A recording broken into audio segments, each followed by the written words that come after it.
Have you ever felt like something was holding you back from your greatest potential?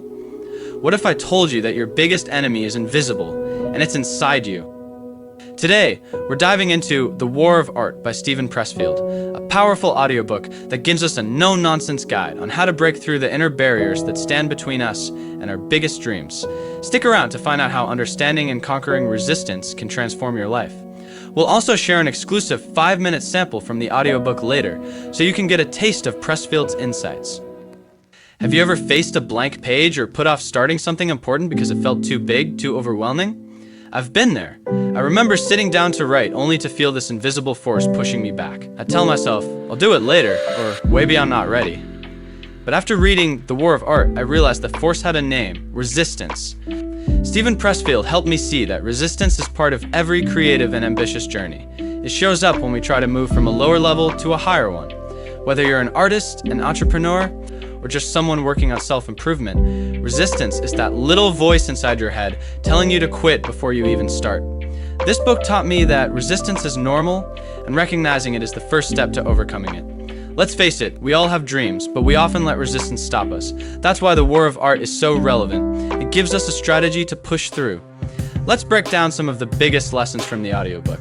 Resistance is the enemy of creativity. Resistance isn't just procrastination. It's an internal force that appears whenever we try to grow.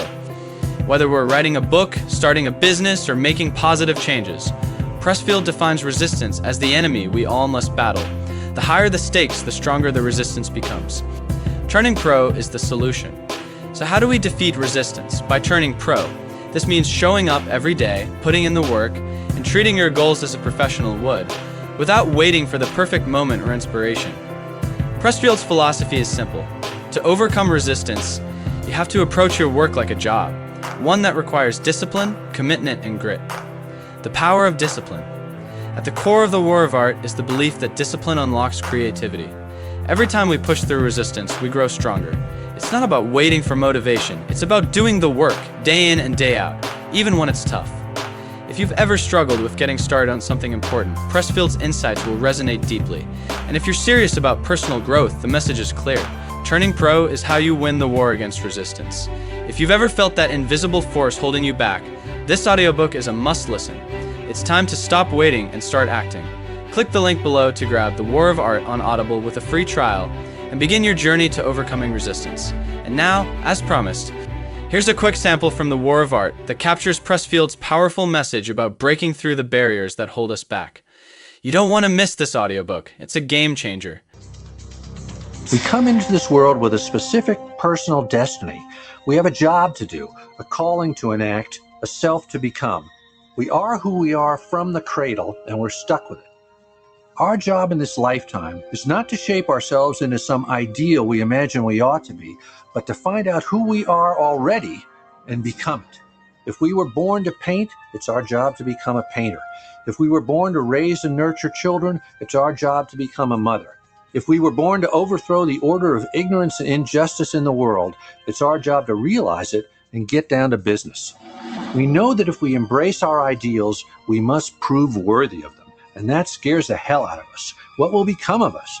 We will lose our friends and family who will no longer recognize us. We will wind up alone in the cold void of starry space with nothing and no one to hold on to. Of course, this is exactly what happens. But here's the trick. We wind up in space, but not alone. Instead, we are tapped into an unquenchable, undepletable, inexhaustible source of wisdom, consciousness, companionship. Yeah, we lose friends, but we find friends too, in places we never thought to look, and they're better friends, truer friends, and we're better and truer to them. The unlived life. Most of us have two lives, the life we live and the unlived life within us. Between the two stands resistance. Have you ever brought home a treadmill and let it gather dust in the attic? Ever quit a diet, a course of yoga, a meditation practice? Have you ever bailed out on a call to embark upon a spiritual practice, dedicate yourself to a humanitarian calling, commit your life to the service of others? Have you ever wanted to be a mother, a doctor, an advocate for the weak and helpless, to run for office, crusade for the planet, campaign for world peace, or to preserve the environment? Late at night, have you experienced a vision of the person you might become, the work you could accomplish, the realized being you were meant to be? Are you a writer who doesn't write, a painter who doesn't paint, an entrepreneur who never starts a venture? Then you know what resistance is. This is from John Lee Hooker's song, Boogie Chillin'. One night I was laying down, I heard Papa talking to Mama. I heard Papa say to let that boy boogie woogie, 'cause it's in him and it's gotta come out. Resistance is the most toxic force on the planet. It is the root of more unhappiness than poverty, disease, and erectile dysfunction. To yield to resistance deforms our spirit. It stunts us and makes us less than what we are and were born to be. If you believe in God, and I do, you must declare resistance evil, for it prevents us from achieving the life God intended when He endowed each of us with our own unique genius. Genius is a Latin word. The Romans used it to denote an inner spirit, holy and inviolable, which watches over us, guiding us to our calling. A writer writes with his genius, an artist paints with hers. Everyone who creates operates from this sacramental center. It is our soul's seat, the vessel that holds our being and potential, our star's beacon and Polaris. Every sun casts a shadow, and genius's shadow is resistance. As powerful as is our soul's call to realization, so potent are the forces of resistance arrayed against it. Resistance is faster than a speeding bullet, more powerful than a locomotive, harder to kick than crack cocaine. We're not alone if we've been mowed down by resistance.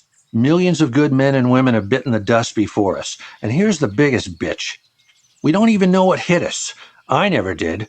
From age 24 to 32, resistance kicked my ass from East Coast to West and back again 13 times, and I never even knew it existed. I looked everywhere for the enemy and failed to see it right in front of my face. Have you heard this story? Woman learns she has cancer, 6 months to live.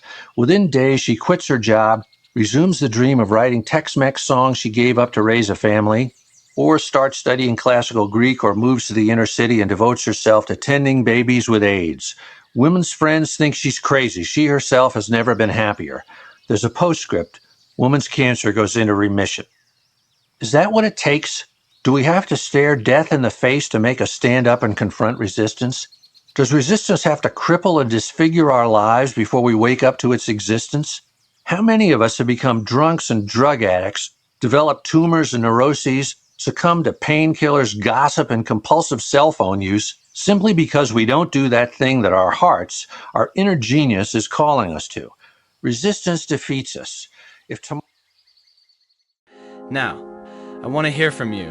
What's one project or goal where you felt resistance? How did you push through? Drop your thoughts in the comments below, and let's start a conversation about overcoming resistance together. We all face resistance, but how we deal with it defines us.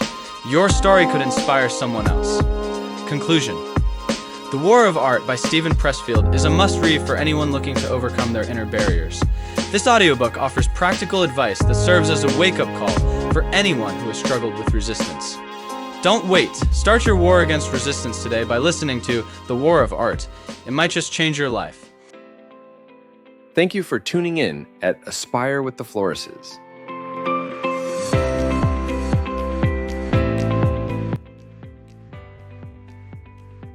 And don't forget to like, share, and subscribe for more content.